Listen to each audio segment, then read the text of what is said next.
videonya tuh viral yang sininya tuh yang bakwan habis itu digodain, tau nggak? Enggak. Iya lu kan tahu ya? Oh iya, enggak. Nah, tahu gitu. Nah, sejak saat itu. Iya mungkin.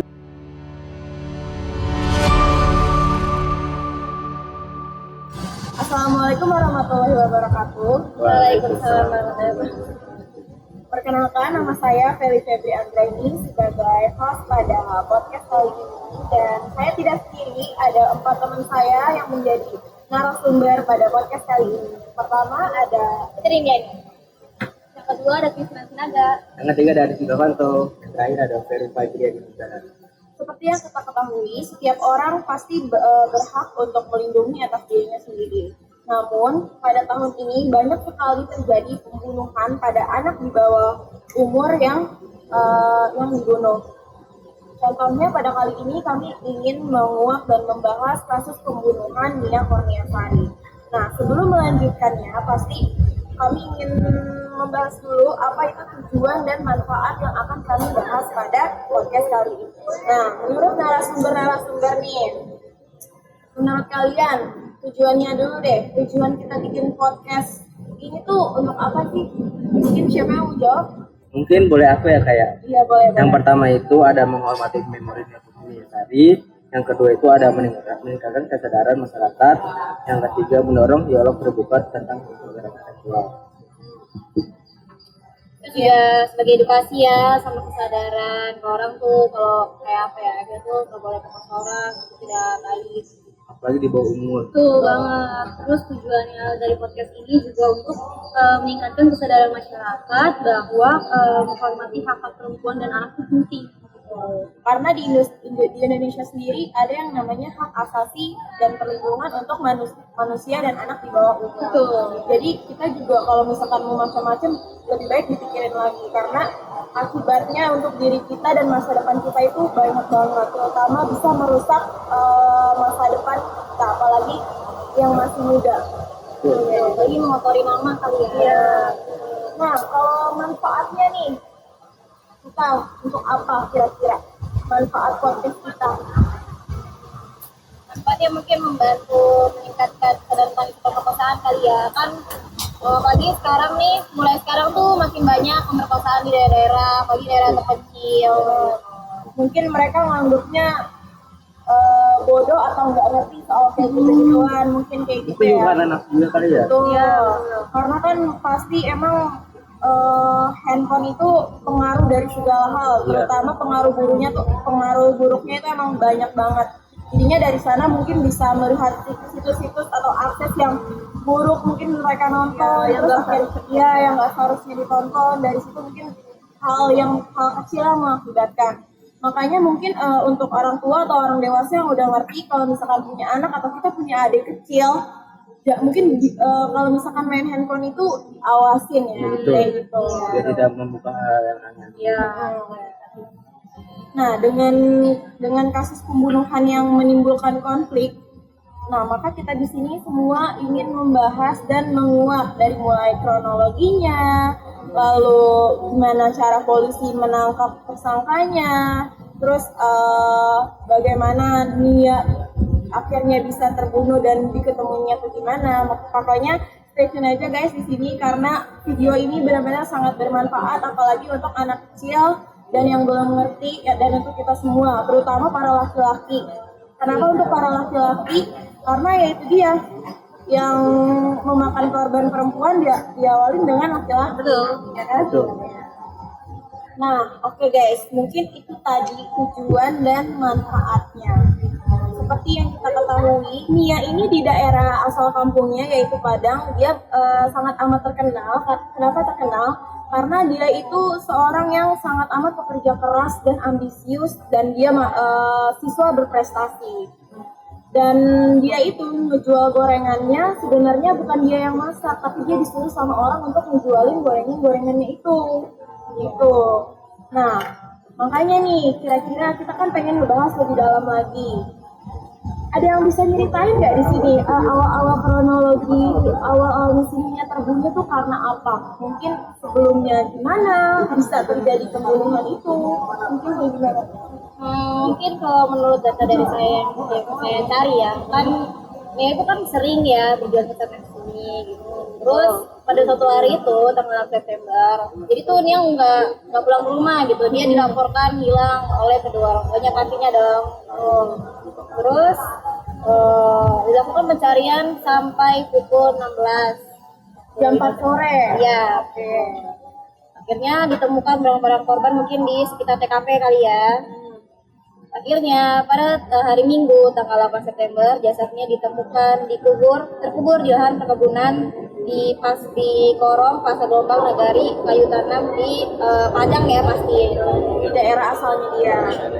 Ya awalnya tuh tim gabungan melakukan pencarian terus menemukan kayak gundukan tanah yang aneh nih gitu. Terus habis itu dicek dan ternyata di dalamnya tuh ada jasad yang terkubur. Ternyata itu adalah Nia Kurniasari yang kita cari gitu, yang orang-orang sana cari gitu. Terus yang dikuburnya tuh ternyata sedalam 1 meter. Nah awalnya tuh ditemuin sama siapa tuh? Warga sekitar, keluarga atau bagaimana? Mungkin ditemunya sama tim gabungan ya kan utamanya orang tuanya mungkin melaporkan dulu, akhirnya kan pasti orang pada empati kan, mementingkan orang yang hilang dulu, takutnya mungkin ada terjadi apa-apa gitu. Terus akhirnya malah ditemukan gundukan di sekitar daerah situ. Terus habis itu di sekitar itu juga mungkin ada barang seperti jilbab, kain sarung, sendal, sama tempat gorengan gitu. Terus habis itu jasadnya langsung dibawa ke rumah sakit buat diotopsi. Malah pas di situ sebenarnya jejaknya tuh mungkin dimulai seperti yang saya ketahui ya, jejaknya itu dimulai dari gorengan bakwannya dia tuh yang tercecer. Iya mungkin. Nah, betul menjadi barang bukti. Bakwannya tuh satu sampai menuju si gundukannya itu. Mungkin juga pelakunya kali ya gitu, meninggalkan jejak gitu biar orang tahu nih di sini ada jasad gitu. Mungkin untuk pelaku yang dilanjut Kasih tahu kan? tahuan. Ya, sorry guys, bukan pelaku, maksudnya si korban. Iya, korbannya meninggalkan jejak. Iya. Mungkin orang tahu. ya mungkin ya pas dia dibopong-bopong itu masih ada sisa gorengannya dibikin jadi jalan untuk jejak kalau misalkan ada orang nemuin dia gitu. Bahkan mirisnya si Nia ini sebelum dia bahasanya mungkin sebelum dia diperkosa, mirisnya dia tuh disiksa dulu, diceburin ke dalam kali, kayak gitu. Terus mungkin digamparin, diapain, ditelanjangin, baru diperkosa. Terus diikat juga. Iya, Sangat gak etis banget ya. Iya. betul, pemeriksaan. Uang kosan berarti itu udah dibunuh berarti ya? Iya, betul. Udah dalam keadaan nggak Bernyawa. nggak bernyawa. Berarti itu kejadian tuh kayak di pinggir-pinggir sungai gitu ya? Betul. Di daerah sekitar dia pengen pulang ke rumahnya. Juga dari rumahnya tadi. Dan mungkin itu saat yang tepat kali ya buat bunuh. Gitu. Lagi dekat sungai. Kamu Dan jalan konon katanya tersangkanya itu tetangga dia dan juga tersangka itu dulu udah pernah dicap jadi pencabulan. Oh, berarti pernah ada kasus juga ya? betul, dan dia pun udah pernah di penjara. Makanya mungkin datanya dia di polisi itu udah ada. Betul, tinggal nyari orangnya di mana. Cuman dia ini kabur dan dilindungi sama keluarganya. Kayak gitu. Bener banget ya keluarganya juga ngelindungin orang yang kayak gitu Orang ya. yang jahat. Tapi setahu saya itu dia tuh katanya bilangnya tuh mantannya, padahal itu bukan mantannya. Iya, dia ngaku, temannya. dia Iya. betul. Si tersangkanya ngaku-ngaku dia tuh Betul. mantannya Nia. Padahal jelas-jelas Nia itu nggak pernah punya pacar atau punya mantan. Betul. Dia hidup hanya untuk ngebiayain dirinya sendiri dan bahkan untuk keluarganya gitu. Dan dia tuh salah satu siswa berprestasi di sekolahnya dan sangat amat terkenal oleh teman-teman sekolahnya kayak gitu. Dan si Nia ini jualan gorengan dari masa SMP. Waktu SMP cita-citanya dia itu ngejual gorengan untuk beli handphone. Iya. Akhirnya kesampaian deh tuh beli handphone. Nah setelah dia lulus sekolah, dia bercita-cita ngejual gorengannya untuk masuk universitas. Kayak gitu. Iya. Tapi sayangnya bernasib. Mungkin Tuhan lebih sayang sama dia gitu kali ya. Cuman emang caranya miris banget sih dengan seperti itu. Oke, itu kan kronologinya. Nah, kalian tahu nggak nih si tersangkanya ini bisa ketemu dari gimana tuh prosesnya bisa ketemu setelah proses yang panjang akhirnya bisa ketemu, bisa ditangkap, bisa digebukin. Nah, gimana tuh? Kira-kira ada yang mau menjelaskan? Jadi gimana sih polisi itu menemukan tersangka awalnya itu polisi itu kayak membentuk tim gabungan. Nah setelah membentuk tim gabungan ini selama 11 hari baru ditemukan tersangkanya, yaitu tersangkanya namanya Indra kayak gitu. Nah, awal polisi bisa tahu itu Indra tuh dari mana? Jadi setelah menemukan jasadnya Nia itu kan dilakukan autopsi gitu ya. Nah dari hasil autopsi ini menemukan sidik jarinya itu Indra, dan ternyata Indra ini kan pernah melakukan pencabulan gitu ya, jadi tersangka, jadi ditetapkan. Ya, mungkin kita dengan kasus lamanya itu Iya, jadi memperkuat. iya benar banget. Dan orangnya ini lagi. Iya benar. Terus abis itu setelah tersangkanya ditangkap baru dilakukan proses hukum. Jadi selama 11 hari ini polisinya itu door ke rumah warga yang sudah tutup. Betul. Terus dia ngecek satu rumah kayak gitu. Akhirnya dia ditemuin di rumahnya itu dalam di loteng. Nah, kok bisa tuh tiba-tiba ada ide pengen di loteng? Itu dari awalnya kayak gimana sih? Mungkin itu dia kayak disamatin sama keluarga dia sendiri kali. Iya, benar. Makanya jadi dia kayak udah sana kayak ngumpet sana di tidur. Iya, terus si Indranya mikirnya kayak udah gue mau Aman, dipikirnya Iya, aman, karena kan di iya. atas ya kan. Terus pas jadi apa namanya? Curiga. Iya. Akhirnya polisi itu masuk, dia ngecek ke kamar, dapur, terus pasti ya. pas di dapur itu kayak ada bolongan gitu di atas lotengnya, terus kayak ada suara jejak kaki juga itu. atas, ya. Akhirnya polisi mengambil tangga, akhirnya dicek bener ada si Indranya itu. Nah setelah diambil tuh maksudnya diturunin si Indranya baru udah digebukin. Digebukin sama warga. Iya. Ya kesel, dicari udah lama gak ketemu, Iya. tapi malah di loteng gitu. Dan lebih parahnya malah dilindungin ya. Iya. Malah tuh mau nggak mau polisi harus ngecek juga keluarganya tuh. Iya, karena dia udah ngomongin itu. Menurut dari hal-hal yang saya ketahui nih, Nia itu memiliki cita-cita dan pesan terakhirnya dia sebelum dia meninggal menjadi korban. Nah, kalian ada yang nggak tahu nggak nih pesan-pesan terakhir dan cita-citanya Nia itu seperti apa? Aku boleh. Nah, Jadi pesan terakhir sama cita-citanya Nia dari hasil menjual gorengan itu, si Nia itu kayak pengen banget nih dia mau beli handphone kayak gitu lah. Terus cita-citanya Nia selama dia menjual gorengan untuk keluarganya, untuk dia sendiri, dia itu pengen bersungguh-sungguh untuk belajar, terus kayak pengen masuk perguruan tinggi kayak gitu. Dari hasil semua jerih payahnya dia sendiri. Sama tambahan dikit boleh kan? boleh apa tuh? Sama dia itu pengen bikin rumahnya yang di Serai. Oh iya, benar. Karena dia sekarang tinggal di Bukit gitu. Jadi dia mau tinggal lebih layak. Iya.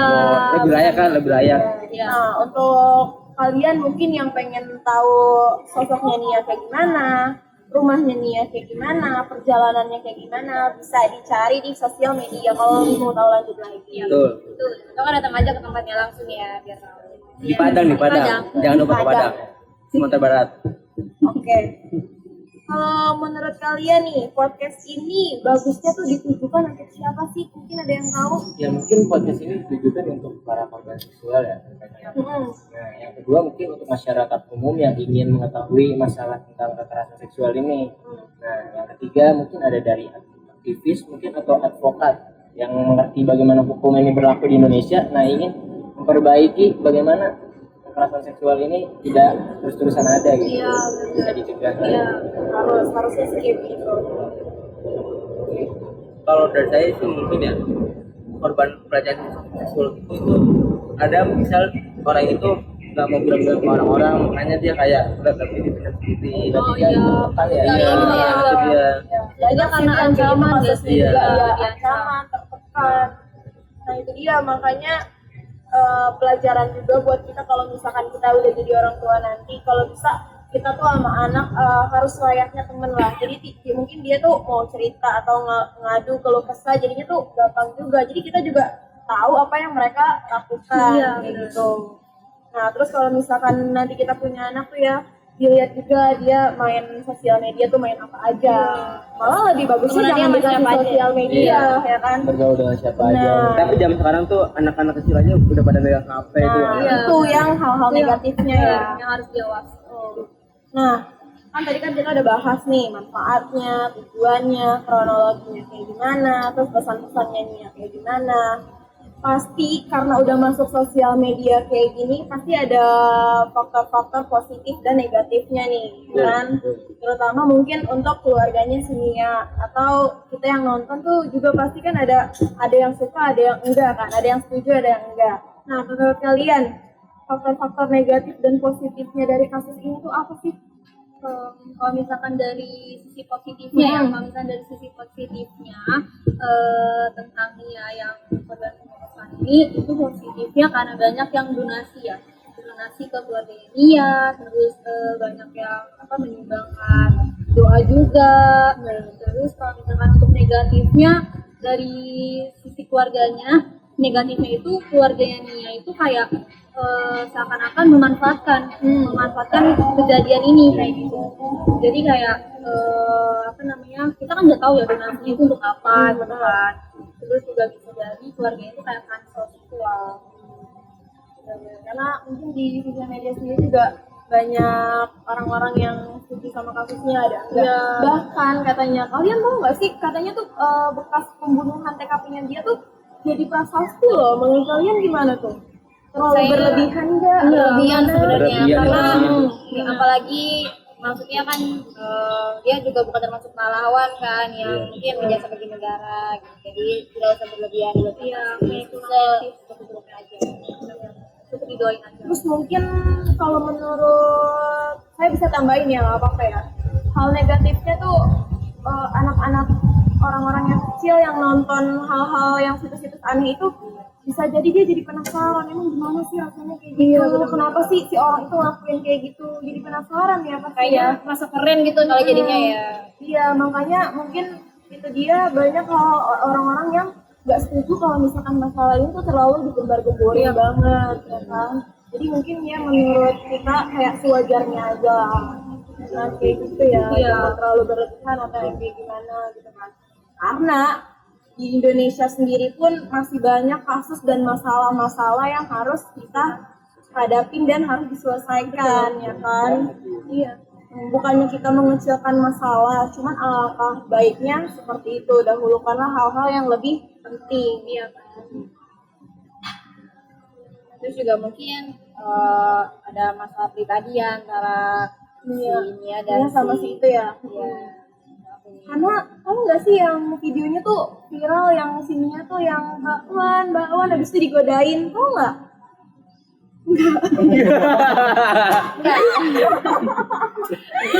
Iya, lu kan tahu ya? Oh iya, enggak. Makanya jangan tahu gitu. Nah, sejak saat itu. Iya, mungkin sejak saat itu jadinya kayak kepengen. Nah, terus nih buat para perempuan, kalau misalkan emang kita contoh ya, di catcall lah namanya. Itu emang sebenarnya catcall tuh nggak boleh ya, karena kan kita juga risih, nggak kenal ya Udah kayak kan. termasuk pelecehan. Tapi kalau menurut saya, masukan dari saya, kalau misalkan emang nggak suka sama seseorang, jangan terlalu diliatin banget kayak apaan sih lo, ngapain sih lo, jangan kayak gitu. Atau bahkan sampai diludahin ya kan. Karena mungkin orang takutnya punya hati, sakit hati, jadinya pengen balas dendam kayak gitu. Yang emang sebenarnya itu dilakukan juga nggak boleh gitu kan, dilakukan. Ya kan. Mungkin kita jadi manusia kayak ya nggak usah lah dendam-dendaman, iri-irian sama Sewajarnya orang, aja, sewajarnya gitu. aja gitu. Nah, mungkin itu kan tadi penjelasan dari kita dan saya yang bertanya. Mungkin kalau kalian berempat nih ada mau nambahin hal-hal apa lagi nggak tentang pelecehan, pemerkosaan kayak gitu? Mungkin ada yang mau nambahin lagi pesan-pesannya kayak gimana gitu? Misalnya ya mungkin masih dari kecil ya, pasti parenting orang tua. Oh, itu sangat penting sih, Iya, emang penting kan banget. bisa efek ke pas besarnya kan anak-anaknya gitu. Terus juga mungkin buat kaum pria jangan suka gitu. Itu sangat dilarang. Nah, ada harapannya nggak? Harapannya Mungkin karena kasus ini jadi orang pada terbuka pikirannya, terus juga pada Harusnya sadar, ya. harus sadar sih. karena tuh kasus-kasus pembunuhan kayak gini gak cuma sekali dua kali di Indonesia. Udah banyak. Udah banyak Iya, banyak. hal-hal yang kayak gini. Cuma masih sering terjadi ya itulah. Banget, sering banget terjadi. Mungkin karena orang-orang itu kayak faktor internalnya dia, masalah pribadinya, ingin menyampaikan sesuatu atau ingin melakukan sesuatu nggak bisa jadinya ke orang lain gitu. Itu sangat tidak dianjurkan untuk melakukan hal-hal yang seperti itu. Tuh, terus untuk apa namanya kalau misalkan korban-korban pelecehan seksual di luar sana itu kita harus kayak memberikan dukungan dan empati, jangan malah kalau misalkan ada yang korban nih kita malah kayak ngejelek-jelekin ya kan kayak berarti lu kayak begini ya kayak gitu. Perundungan ya. Iya, malah dibully jangan. Mau tertekan juga. Iya benar. Nah, mungkin itu aja pembahasan kita tentang menguak pembunuhan kasusnya Nia Kurniasari. Mudah-mudahan kita berharap udah nggak ada lagi hal-hal yang seperti itu dilakukan ya. Nah, untuk kalian yang nonton, kita hanya melakukan yang terbaik dari apa yang kita bicarakan dan kita sendiri juga masih belajar dan mencari-cari tahu. Nah, sebelum podcast ini itu kita juga cari tahu guys di internet prosesnya tuh sebenarnya kayak gimana sih gitu ya kan. Benar banget. Nah, makanya mohon maaf banget kalau misalkan dari kata-kata kita ada yang kurang enak didengar atau mungkin jadinya sok tahu ya kan gitu kan. Karena kan kita kan juga bukan orang-orang yang ngerti banget tentang kayak gini-ginian gitu ya. Wajar mereka bukan lagi boy. Iya, kita juga masih belajar lah ibarat Betul. katanya kayak gitu ya kan. Nah, intinya kayak gitu sih, semoga udah gak ada lagi kasus-kasus kayak ginian ya. Oke. Sekian kami ucapkan, terima kasih. Wassalamualaikum warahmatullahi wabarakatuh. Bye-bye.